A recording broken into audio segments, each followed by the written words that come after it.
Hoje eu quero falar com vocês sobre esse assunto aqui, ó. Aquele que purifica todas as coisas, né? Ou seja, o que purifica todas as coisas, claramente, é o nosso Deus, né? Ele é o único que, por onde chega, traz bênção, né? O ser humano não tem essa habilidade, não tem essa capacidade, né, de chegar abençoando. Alguns têm, né? Alguns que estão mais próximos de Deus têm. Você já teve algum amigo? Eu já tive, por isso que estou falando. Tive duas pessoas na minha vida que, quando elas chegavam, sabe aquela presença que você fala, meu, Deus está aqui? Essas pessoas eram assim para mim. Parecia assim que ela tinha um relacionamento tão forte com Deus. Quando ela chegava, meu, só de estar na presença dela, você falava, cara, parece que eu tô com Deus. E é assim que tem que ser a nossa vida, sabia? A gente tem que ir deixando Deus transformar a gente até chegar a um ponto das pessoas falarem que, estando perto de você, elas se sentem perto de Deus. Isso é muito profundo. Mas vamos ser realistas aqui, não é todo mundo que tem, né, esse privilégio de quando você está perto, você sentir a presença de Deus. Assim.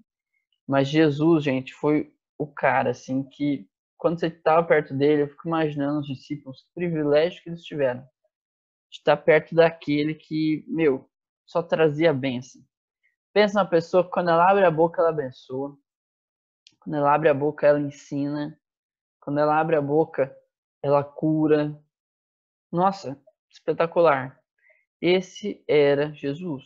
Esse foi o nosso Deus. Né? E ainda é. Aquele que pode transformar todas as coisas. Para isso, eu queria que você prestasse atenção num vídeo que eu vou passar agora. Ele é legendado, então preste atenção, certo? Fica de olho na legenda ali. Mas ele é muito interessante para a gente pensar em algumas coisas. Preste atenção aí. You've probably heard the word holy before, or at least sang it in a church song once or twice. And for most people, this idea is really just connected to being a morally good person. So God is holy because he's morally perfect. Yeah, that is part of it. But in the Bible, the idea of holiness is even bigger and more rich. What it's really describing is how God is the creative force behind the whole universe. He's the one and only being with the power to make a world full of such beauty and life. And so all these abilities, they make God utterly unique, which is the meaning of the word holy. So a helpful way to think about God's holiness is by using the sun as a metaphor. The sun is unique, at least within our solar system, and it's really powerful. It's the source of all this beautiful life on our planet. And so you could say that the sun is holy. And you can actually take this metaphor even further, in that the whole area around the sun is also holy. Yeah, because the closer you get to the sun, the more intense it gets. Yeah, exactly. So that very power and goodness that generates all this life is also dangerous. I mean, the sun, if you get too close, will annihilate you. And in the same way, there's this paradox at the heart of God's own holiness, because if you're impure, his presence is dangerous to you. And not because it's bad, but because it's so good. And so the first time we see this paradox of God's holiness, it's in the story of Moses and the burning bush. So God tells Moses to take off his sandals because he's standing on holy ground. And Moses covers his face in fear, and God says, hey, don't come any closer. It's intense. It's actually that intensity of God's holiness that's explored even more in the stories about Israel's temple, which was the main place where God's holy presence was located. And at the center of the temple was this room called the Most Holy Place, the hot spot of God's presence. And whether you're an Israelite living in the land around the temple or a priest working right in the temple, you're in proximity to God's holy presence, which is dangerous. Yeah, this is a problem. So how's it supposed to work? Well, in the Bible, the solution is that you need to become pure. So like being morally pure. Yeah, and that's easy enough to understand. But the Bible spends a lot of time talking about another kind of purity, being ritually pure, which is a state where you separate yourself from anything related to death, like touching things like diseased skin or dead bodies or even certain bodily fluids. All these make you impure. And becoming ritually impure isn't necessarily sinful. What's wrong is waltzing into God's presence when you're in an impure state. And so that's why God gave the Israelites very clear instructions for knowing when they were impure, steps to become pure, so that they could go into the temple again. So that's what the book of Leviticus is about. Right. But it doesn't stop there. This idea keeps developing. So later in the scriptures, we find this really interesting story by a prophet named Isaiah. And he has this crazy vision where he's in the temple and he's right in God's presence. He's totally terrified. Yeah, he knows the rules. He shouldn't even be in there. And he's worried about being destroyed. And then this crazy creature called a seraphim. Yeah, that is a crazy creature. Totally. So it flies over with a hot coal, and then it sears Isaiah's lips with the coal and says something really weird. Your guilt is taken away, and your sin is atoned for. So this burning coal somehow makes Isaiah pure. Yeah, it's remarkable, because normally if you touch something impure, it transfers its impurity to you. But now here's this new idea where you have this coal, this very holy and pure object, and it touches Isaiah, and it transfers its purity to him. Isaiah is not destroyed by God's holiness. He's transformed by it. I mean, the implications of this are just huge. But there's one more development, this time from another prophet, Ezekiel. And he has this vision where he's standing at the temple and he sees water trickling out from it. And then that water turns into a stream, and then it grows into a deep river that starts flowing through the desert, leaving this trail of green trees behind it. And then it flows into the Dead Sea, making everything fresh and alive. So instead of becoming pure first and then going into the temple, here God's holiness comes out from the temple, making things pure and bringing them to life. What does it all mean? So we don't know until we meet this man, Jesus. And he claims that he is fulfilling all of these ancient visions, but in surprising new ways. So Jesus, he went around touching people who are impure, people with skin diseases, a woman with chronic bleeding, or dead people. And when he touches them, their impurity should transfer over to Jesus, but instead, Jesus' purity transfers to them and actually heals their bodies. Jesus is like that holy coal in Isaiah's vision. Right. And Jesus claimed that he was the human embodiment of God's own holiness, and that he and his followers were now God's temple, so that through them, God's holy presence would go out into the world and bring life and healing and hope. And so this is why Jesus described his followers as having streams of living water flowing out of them. So this is our part of the story where we find ourselves now, but where's this all heading? So the last pages of the Bible end with a final vision about God's holiness. And this time it's by a guy named John. And in his vision, we see the whole world made completely new. The entire earth has become God's temple. And Ezekiel's river is there, flowing out of God's presence, immersing all of creation, removing all impurity, and bringing everything back to life. We believe the Bible is one complete narrative, so we're making these videos. Perceberam, gente? Uma coisa que eu acho o máximo desse vídeo é o seguinte. Vocês viram que eles fizeram bastante aquela relação de que antigamente, quando você chegava perto da presença de Deus, e eles deram o exemplo de Moisés, né, homens de Deus que quando estavam perto da santidade de Deus, eles tinham que tomar todo cuidado do mundo, porque Deus é muito santo, ele é totalmente santo. E nós somos muito impuros, certo? Então, a nossa impureza, ela nos impede um pouco de estar perto de tamanha santidade. Só que ao mesmo tempo, a gente percebe que a Bíblia ela mostra que quando Deus chega perto de nós, a pureza dele é que nos contamina, né? Tanto é que você tinha ali, ó, o templo, né? O santuário da época, em que era a casa de Deus no meio do povo de Deus e purificava o povo de Deus. Até porque o povo tinha que ir até a presença de Deus, ir até a casa dele, até o santuário, para sair dali puro, para sair dali perdoado. Ou seja, quando as pessoas iam até Deus, encontravam-se com ele, a vida delas eram transformadas, elas eram purificadas. E Jesus, ele veio e ele se declarava, né, como o próprio templo de Deus, a própria morada de Deus, né? E quando ele relava nas pessoas, quando ele tocava nas pessoas, ele transformava as pessoas.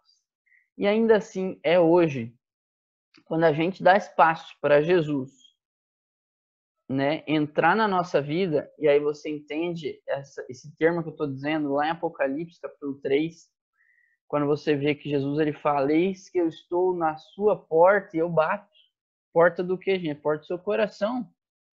Porta de entrada da sua vida. E você abre as portas e deixa Deus entrar e deixa Jesus fazer morada, ele vai transformar o seu viver. Até porque, olha só, Jesus é a verdadeira luz. Isso significa que o cristão que é iluminado, ele só é iluminado porque ele está em contato com a luz, entendeu? A gente não tem uma luz própria. A gente não tem uma luz que ela emana de nós mesmos. Pelo contrário, a gente só tem coisa ruim que emana de nós, né? Eu até gosto de um termo que diz que tudo que há de bom em mim vem de Deus. E a gente até canta uma música que ela tem essa parte no refrão, né? Por quê? Porque realmente tudo que sai de bom da nossa existência é dom de Deus. Veio do céu. Por isso que toda ação boa que você faz, por isso que quando você ama as pessoas, isso é uma evidência de que Deus existe. Tem muita gente que fala assim: ah não, mas veja só, o mundo está tão destruído, o mundo está tão arrebentado, as pessoas não querem saber de nada, as pessoas estão tão, né, com tanto ódio no coração, né, o amor se esfriou. Isso tudo também é verdade. Daí tem gente que fala assim: ah não, mas por causa dessas evidências eu digo, Deus não existe. Porque olha só o nosso mundo, o estado que ele está e tudo mais. Mas sabe, gente, por outro lado, se você pensar, o tanto de ações bondosas que existem, o tanto de ações caridosas que existem, o tanto de pessoas que têm feito bem, né, o tanto de pessoas que têm demonstrado um amor, né, um interesse genuíno pelo próximo, você vê esse outro lado da moeda e você fala: mas existe o bem também. E, gente, sinceramente, esse bem não vem de nós. A gente tem essa consciência, que a gente não faz nada de bom. Tudo que há de bom na humanidade é uma evidência para mim de que Deus existe, de que existe um grande conflito acontecendo entre o bem e o mal. Portanto, se o cristão está iluminado é porque ele está com Cristo, ele está com Deus. E ele se torna uma lâmpada que ilumina aonde ele pisa. Portanto, se você está perto de Deus, saiba, aonde você for, você vai ser bênção. Só que o contrário também é verdade. Se você está se afastando de Deus, por onde você for, você não vai ser bênção. Porque você não vai emanar a luz dele, mas você vai espalhar a sua humanidade apenas. Ou seja, aquilo que nós somos em essência. Não é muita coisa boa, viu? Te garanto desde já. Portanto, será que sozinho é impossível transformar o mundo? O que você acha? Você acha que sozinho é impossível transformar o mundo? Vamos ver.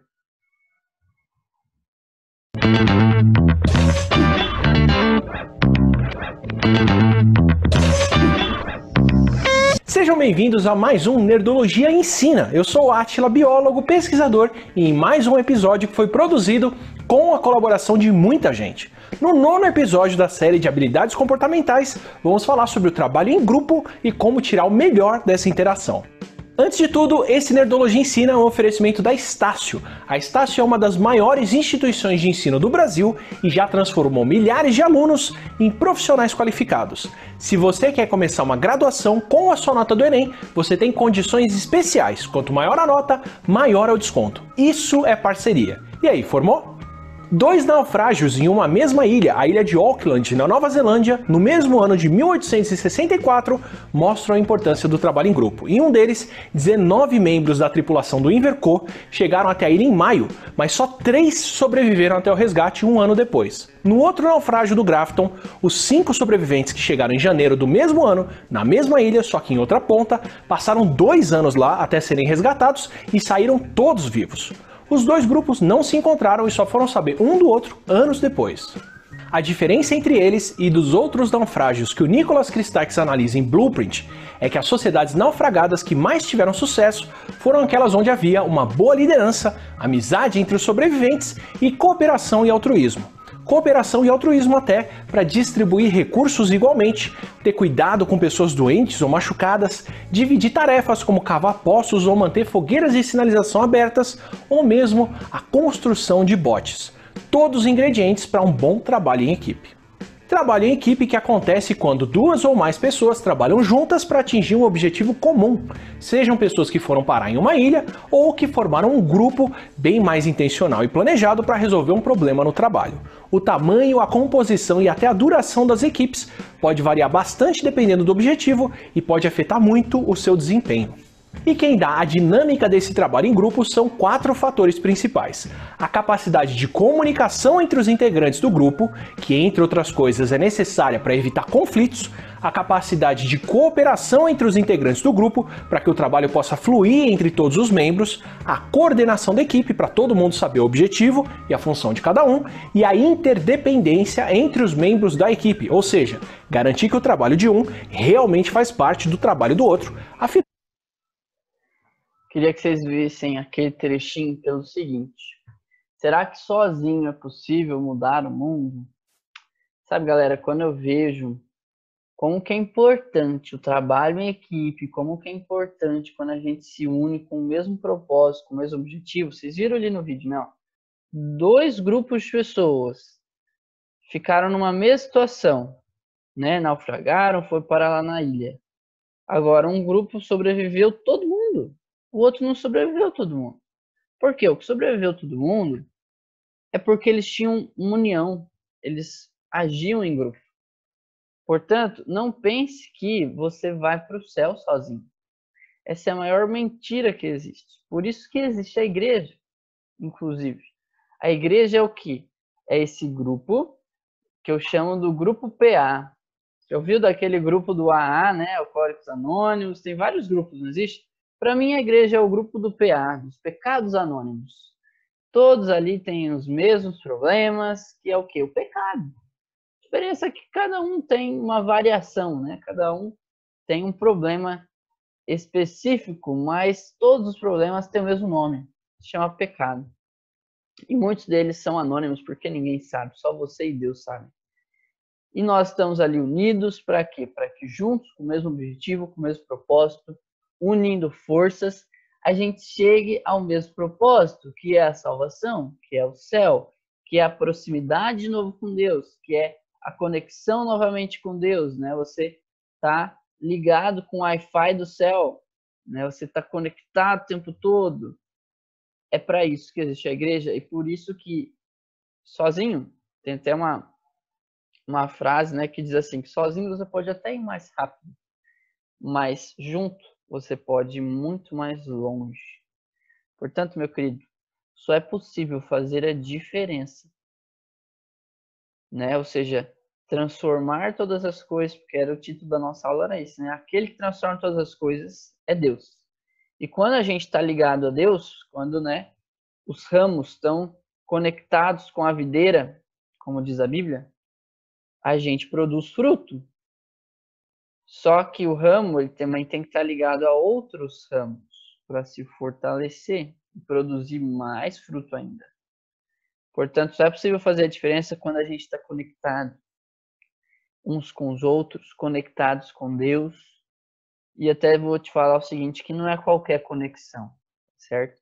Hoje a gente tem muita conexão, né? Hoje a gente tem a humanidade mais conectada de todo o século, né? Porque tem gente até que tem mais de um celular, tem gente que tem 2 dispositivos, 3, né? Tem o celular, mais o tablet, mais isso, mais aquilo. Ou seja, a gente é muito conectado.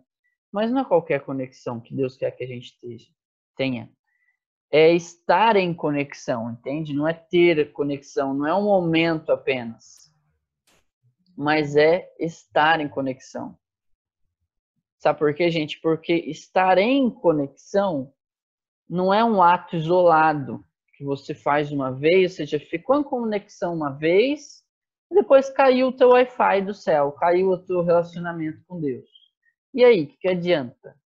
Às vezes você passou um dia conectado com Deus e os outros 6 dias da semana desconectado, não adiantou nada. Você passou mais tempo desconectado que conectado. Então, comunhão não é um ato. Até porque, como que eu vou estar perto de Jesus para ser igual a ele? Igual diz aqui o quadrinho, né? Servir como ele serviu, né? Porque você sabe que Jesus ele chegou para servir e não para ser servido. Inclusive, foi essa missão que ele deu para mim e para você.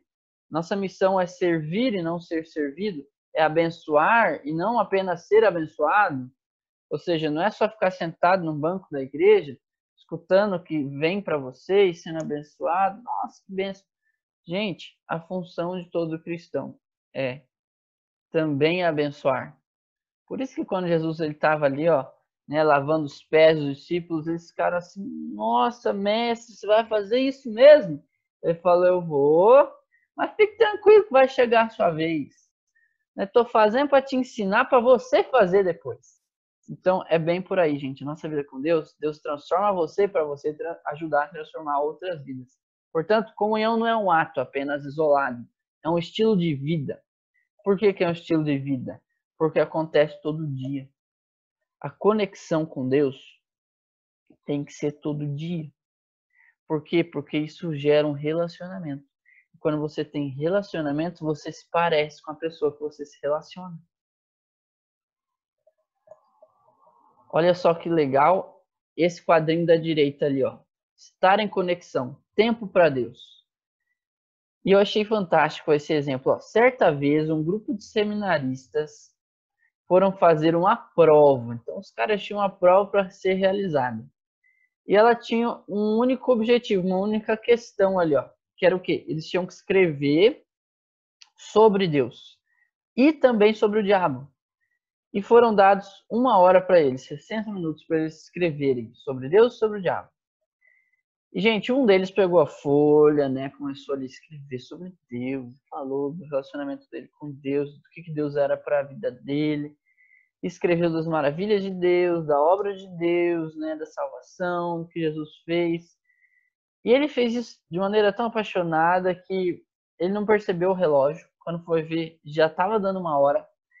E quando o professor falou que faltava 1 minuto para encerrar a prova, ele ficou tão empolgado, tão envolvido, né, com Deus, que ele virou o rodapé da página e escreveu, né? Fiquei tão envolvido com Deus que não tive tempo para Satanás. Gente, apesar dele não ter ali conseguido fazer as duas coisas que foram pedidas, né, no objetivo da prova, a nota dele foi a mais alta. Foi a prova, assim, que o professor falou, cara, esse aqui foi bem, né? Tirou 10. Por quê? Porque ele entendeu o objetivo. Na nossa vida é exatamente isso. Tem horas que a gente está dedicando tempo para Deus. E eu vou ser bem sincero com você agora em dizer que não existe meio termo. Não existe o estar em cima do muro. Certo? Assim como não existe estar casado e não estar casado, ou seja, só existem as duas opções, né? Não existe a terceira, o meio termo. Não existe. Não existe você estar estudando, ou seja, só existe você estar estudando e não estar estudando. Não existe você estar fazendo as duas coisas. Porque na vida existem sempre 2 polos. Não existe o meio termo. Não existe, sabe, essa linha no meio. Por isso que ou você está, ora, tendo tempo para Deus, ou horas você está gastando o seu tempo para Satanás. Ou tem momentos que você está sendo usado por Deus, né, iluminando a vida de outras pessoas, abençoando a vida de outras pessoas. E também, se você está longe dele, você tem momentos que está sendo usado pelo inimigo. Para, às vezes, criar contenda, para, às vezes, falar uma palavra, né, um palavrão, para, às vezes, você ser grosso com as pessoas. Ou seja, gente, a nossa vida é 2 polos, não existe um terceiro. Ou você está mais tempo com um, ou você está mais tempo com o outro. Portanto, Cristo mesmo disse, vocês são a luz do mundo. Esse é o nosso objetivo. Nosso objetivo é ser luz. Por isso que isso está lá em Mateus 5, né? E essa afirmação, gente, ela mostra que ser cristão é algo maravilhoso. Porque a pessoa que segue a Cristo, ela tem essa luz especial. Quanto mais tempo você passa com Cristo, mais você ilumina.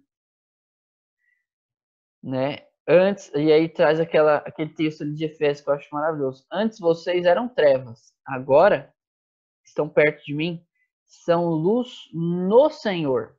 Veja que ele não descreve que você é luz sozinho, você é luz quando está em Deus, no Senhor. Entende? Você não pode ser luz apenas sozinho. Sozinho a gente não ilumina nada.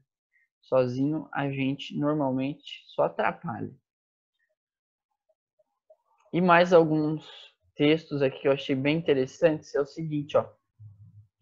Eu acho bem legal esse texto que ele fala o seguinte, né, aqui de Paulo, que ele vai dizer que Paulo, gente, ele também lutava, sabe? A tua vida espiritual, meu querido, ela não é aquela constante perfeita. E tá tudo bem. Sabe por quê? Porque assim na vida de todo mundo. Na vida de todo mundo a gente tem altos e baixos, até na vida do apóstolo Paulo, por isso que ele descreve em Romanos 7 toda a luta que ele tinha, sabe? A luta que ele tinha com Deus, né? Tem muitas vezes que Paulo dizia assim, né?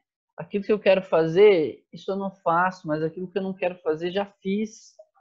Por quê, gente? Porque existe uma luta espiritual na vida de cada pessoa.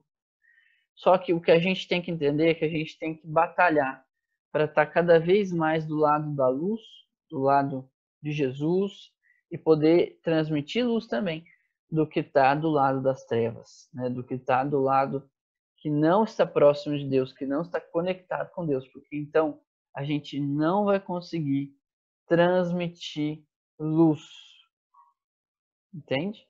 Até porque ó, em todo cristão existe essa mistura de bem e mal. Isso até eu peguei no livro de vocês, achei muito massa. Porque, gente, todo mundo passa por esse grande conflito.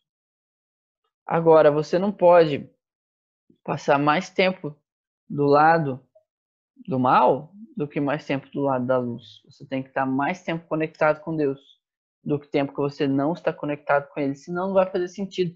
Senão você não vai conseguir fazer com que o seu cristianismo seja eficaz, seja relevante para a sua vida e para a vida do próximo. E aí você vai sentir um vazio muito grande dentro de você.